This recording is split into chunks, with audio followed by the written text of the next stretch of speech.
Do you like mysteries? To wander through the enigmatic mist of the inexplicable? Great.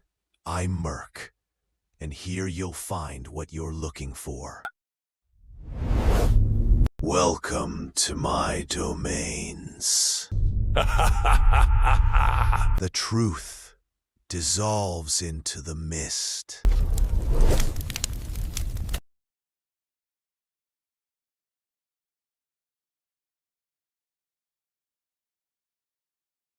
Ratu Kidul is whispered as a queen who does not rule land, nor sky, but the shifting border where the living dissolve into the breaking waves.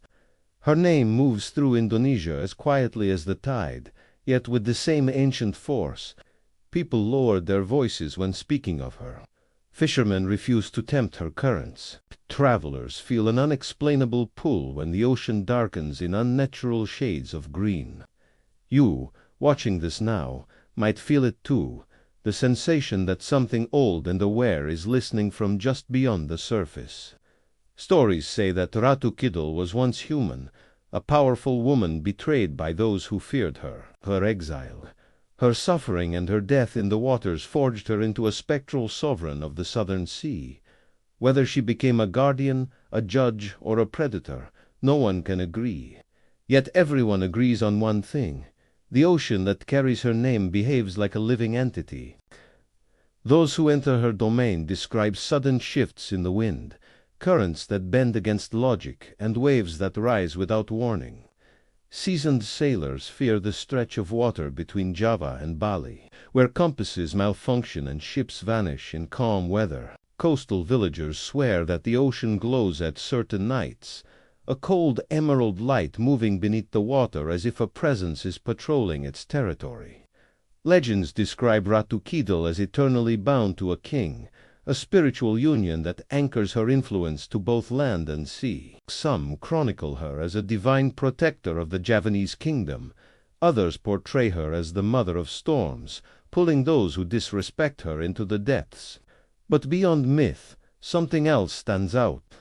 People disappear along the southern coast with chilling regularity, and their families report identical final moments. A sudden urge to walk into the waves as if answering a silent summons. Witnesses speak of a figure dressed in flowing green, hair trailing like seaweed, moving where no person should stand. Some claim she hovers above the water, others insist she rises from it, dripping and cold.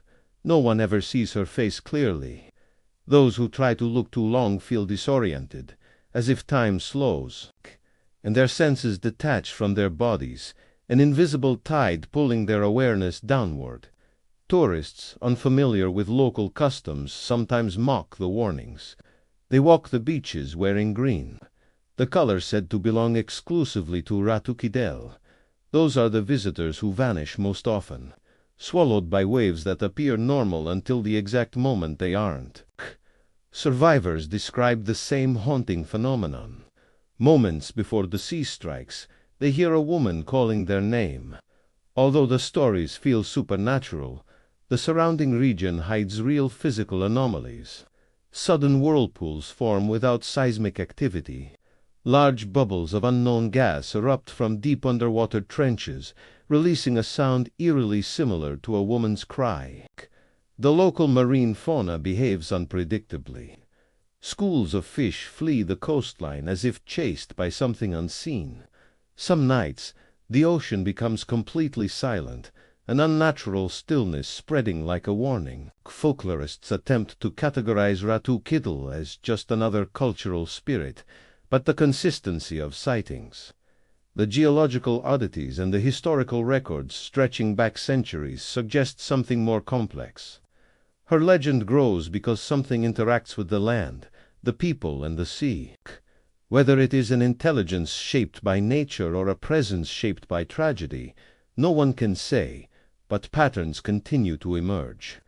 The more you follow this trail, the more you notice an unsettling truth. People who research Ratu Kidul too deeply often report vivid dreams of drowning, even if they live far from the coast. Some experience pressure in their ears, The sensation of water rising up to their throat and sudden temperature drops during the night. It is as if the myth does not merely exist in stories, but is capable of reaching into the lives of those who observe it. There are also parts of the legend that rarely leave the region, details too disturbing or too consistent to be dismissed.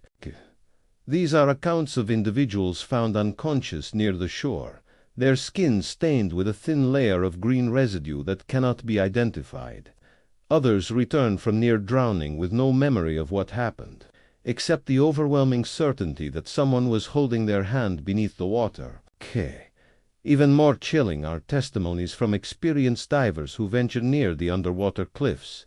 They report tunnels carved into the stone, too smooth to be natural, yet too deep to be man-made. When descending near these structures, visibility drops abruptly. Not because of silt or lack of light, but as if the water itself thickens. Divers describe silhouettes moving vertically through the darkness, ignoring pressure, gravity, and the limits of human physiology. Something lurks in the deep, something connected to the Queen of the Southern Sea. Whether the ocean shaped the myth or the myth shaped the ocean is uncertain. But what is certain is that her territory influences human behavior in ways that defy scientific explanation. Locals say that once she fixes her attention on someone, the person begins to feel an unshakable pull, a quiet longing for the sound of waves, desire to walk along the shore even when they fear what waits there.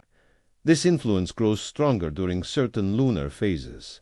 When the tides behave erratically and the coastline takes on an eerie luminescence, visitors report that colors darken, shadows stretched too far, and the sea seems to breathe. Patterns in the foam resemble faces for a brief second before dissolving. The air tastes metallic and cold. Birds refuse to land. Dogs howl at the water.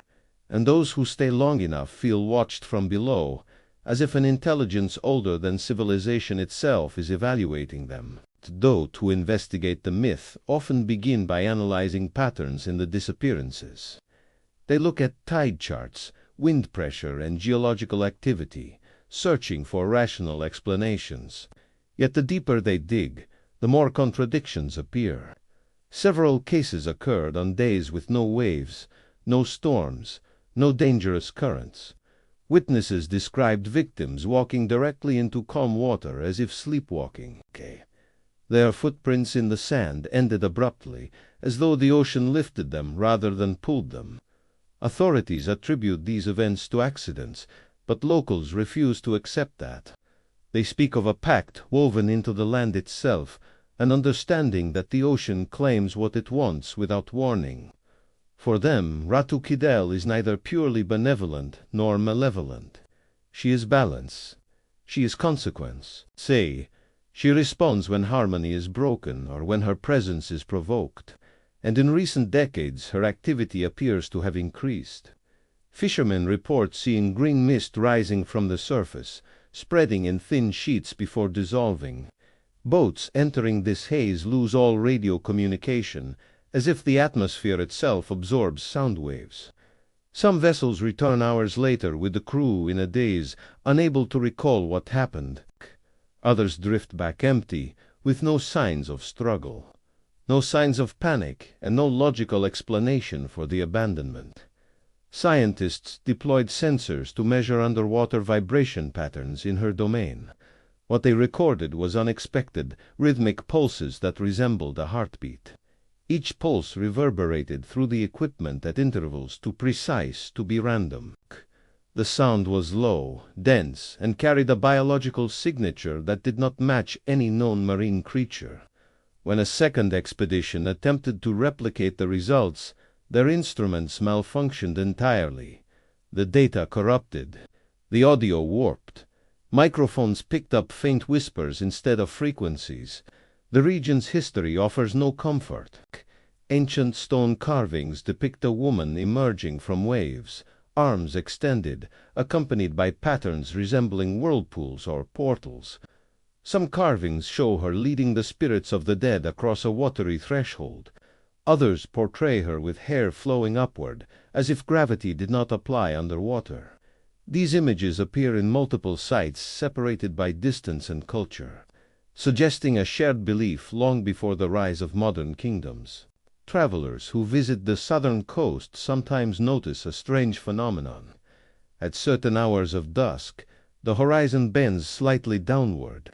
The line between sea and sky warps, creating a subtle concave distortion. Cameras fail to capture it. Only the human eye perceives the effect.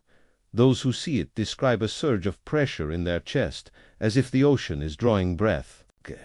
The sensation lasts a few seconds, then everything returns to normal. Yet the feeling of being observed lingers long after. Hotel owners near the coast share stories they rarely reveal publicly. Guests waking in the middle of the night drenched in salt water with no explanation. Room floors covered with patterns resembling wet footprints leading to closed windows. The scent of brine saturating entire hallways despite ventilation. One account describes a couple sleeping on the third floor who woke to find algae spread across their bed, still dripping. Residents insist that these signs are warnings, not attacks. They believe Ratu Kidul makes her presence known before taking action, granting opportunities for retreat. But those who ignore the signals, who mock or challenge the myth, find themselves experiencing increasing disturbances. Sudden nausea near the beach. Recurring dreams of standing on a shoreline illuminated by unnatural green light. The sense of fingers brushing their ankle when they step into shallow water. There are also patterns tied to color. Wearing green near the coast is considered an invitation, an act of presenting oneself to the queen. This belief persists not because of superstition but because of countless incidents where individuals dressed in green were the only ones taken by the waves during unexpected surges. The ocean seems to select, react and respond, as if following an ancient ritual encoded into the tides. Some researchers propose that the phenomenon surrounding her legend may be linked to underwater volcanic systems, deep-sea trenches or electromagnetic abnormalities. But even they admit that the consistency of cultural accounts across centuries suggests something more intelligent than geological coincidence. Too many survivors describe the same details: a figure in green, a cold whisper, the sensation of being gently guided rather than violently dragged. As you listen, imagine the weight of this myth on the communities who live along those shores. To them, the ocean is alive, not metaphorically but literally. They accept that powerful forces exist beyond human comprehension. There, leave offerings at dusk, candles on the sand, bundles of flowers thrown into the tide. The waves take some offerings gently. Others are pulled down with surprising force, vanishing instantly. Psychologists argue that these rituals are coping mechanisms for communities living near unpredictable waters. Even these experts hesitate when confronted with reports from individuals who have no connection to the culture yet experience the same phenomena. Foreign travelers, scientists, and skeptics all speak of the identical presence, the same cold awareness pressing against the edges of consciousness when they stand too close to the surf. The deeper you analyze the stories, the more a picture forms, not of a monster or a goddess, but of a presence that reflects human intention. She appears protective in certain contexts, vengeful in others, neutral yet observant in most, an intelligence shaped by the sea itself, unpredictable like the waves, ancient like the tectonic plates beneath them. If the legend is metaphor, it is one carved into reality through sheer repetition. If it is literal, then humanity has lived for centuries beside a being that chooses when to be seen, when to be felt, and when to act. A being who governs one of the most powerful forces on earth, the ocean, and whose reach extends beyond physical boundaries into dreams, emotions, and fate. Standing at the edge of the southern sea at dusk, the distinction between myth and truth becomes thinner than a ripple on the surface. The air darkens. The waves begin to glow faintly. Your instincts sharpen. Somewhere beneath the water, something ancient stirs. And whether you believe or not, whether you fear or not, you can not shake the feeling that you are being watched by a queen whose gaze has lingered over these shores long, before your existence, and will continue long after you are gone. Did you like this mystery? And what is your theory? Leave your thoughts in the comments.